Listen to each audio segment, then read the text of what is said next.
All right, everybody. Welcome back to Make Your Mark Sports Channel / Sports Podcast. It's your boy Mark here again.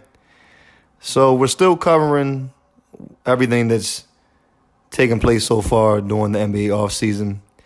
And I wanted to touch on this situation with the Boston Celtics potentially looking to acquire Kevin Durant and saying that they were willing to potentially also trade Jaylen Brown to get him.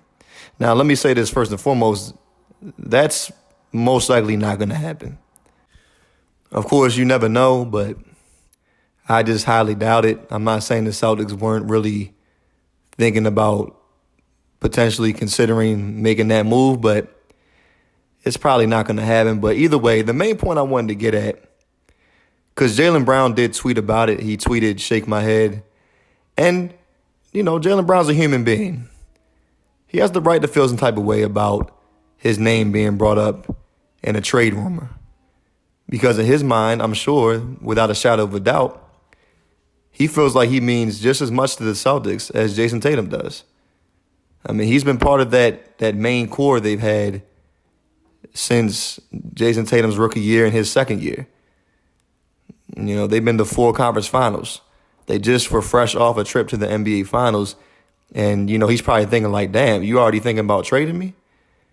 And I get it from the Celtics management standpoint. There's nothing wrong with what they're doing. At the end of the day, the NBA is a business, and they're trying to compete to build the best roster possible. So from their point of view, of course, they're trying to make any adjustment they can to make sure their team is as elite as they possibly can be. They were on the cusp of a championship last year. Next year, this year coming up, they're trying to really make it happen. So there's nothing wrong with that. At the end of the day, they're doing what they should do. Now, back to Jaylen Brown, of course, in his mind, he's been part of this Celtics team since he was a rookie. And he probably feels in his mind that he's more valuable than what they're making him out to be.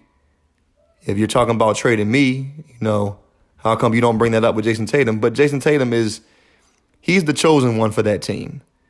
And I've always said Jaylen Brown is, definitely underrated in comparison to Jason Tatum. I think they're much closer to being on the same level than most people think. So I understand where he's coming from. Which gets me to the last point, really, that I want to make is that Jaylen Brown's going to have to understand if they were to have gone through with that trade, there's nothing you should take that personal, man. At the end of the day, you're still getting paid millions. And I know it might not be all about the money for you. You know what I mean? But at the end of the day, you're playing the sport you love. You made it to the highest level of professional basketball. And if you did get traded to another team, you can still showcase your skill set and just do what you got to do, man.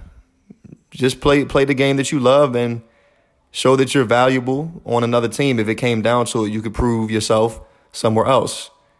If you feel like you weren't getting the shine or you feel like you weren't getting the credit you deserved there in Boston, so be it, man. Just move on. All right?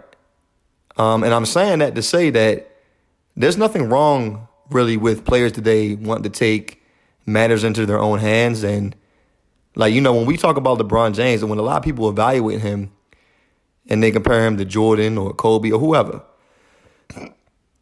people love to bring up the fact that he, quote-unquote, team hops. LeBron James is a man. He could do whatever he wants to do. It's just basketball, man. All these dudes out here are just playing a sport. They're a bunch of grown men playing a sport. If he decides to put himself in a better position to try to give him a better chance to winning a championship, or Kevin Durant for that matter, they can do whatever they want. As long as they're not wronging nobody or getting over on somebody, then they can do what they want. Because this goes to show you that you can get traded. You can get traded. Or if you're a star player and they're not trying to make adjustments, the front office is not trying to make adjustments to put other talent around you to give your team, your initial team, a chance to win. If you feel like they're not building around you like they should, okay then. So why can't you make a move on your own to try to control your own future? You understand what I'm saying? So, yeah, my point is, the Celtics, they were considering trading Jaylen Brown. So that's why I have no problem with players deciding to control their own destiny instead of letting somebody control it for you. I don't begrudge LeBron James or Kevin Durant. Now, of course, when we talk about all-time debates, I understand when people say, oh, well, if these players were able to put themselves in better positions to win, how can you give them the credit over such and such player? I understand that. That's a whole nother debate. But when you start going all into it, like, yo, he's a team hopper, he does this, he does that, he's not loyal to his team. Like, what do you mean he's not loyal to his team, bro? You don't have to be loyal to a team. You might form a certain bond with some of your teammates. You might have a pretty solid rapport with your coach or whoever. But just because you want to play on another basketball team, that doesn't make you wrong. Doesn't mean you're a bad person, man. It just doesn't mean nothing. It's literally just a sport at the end of the day. So, I mean, that's my opinion on that. So, Jaylen Brown, he was feeling some type of way about that. He has the right to. He's a human being, like I said. He probably feels like he's more valuable than they're making him out to be. But at the same time, bro, that's part of the business. And that's why I say I don't begrudge any player that wants to take matters into their own hands and do what they want to do, because they'll trade you. And there's nothing wrong with that. That's part of the business. But once again, as I said before in the beginning of the video, it's most likely not going to happen. At this point, I think the Celtics are going to stay with what they got. And I think Brooklyn, we'll see what happens. But it's just not going to happen. I don't see them making that trade. But anyways, though, I just wanted to cover that topic and give my perspective on that situation and just talk about it a little bit. But anyways, though, man, once again, I appreciate everybody that's been tuning in, and there's still more to come. Everybody have a blessed evening. All praise be to the Most High. Thank you again.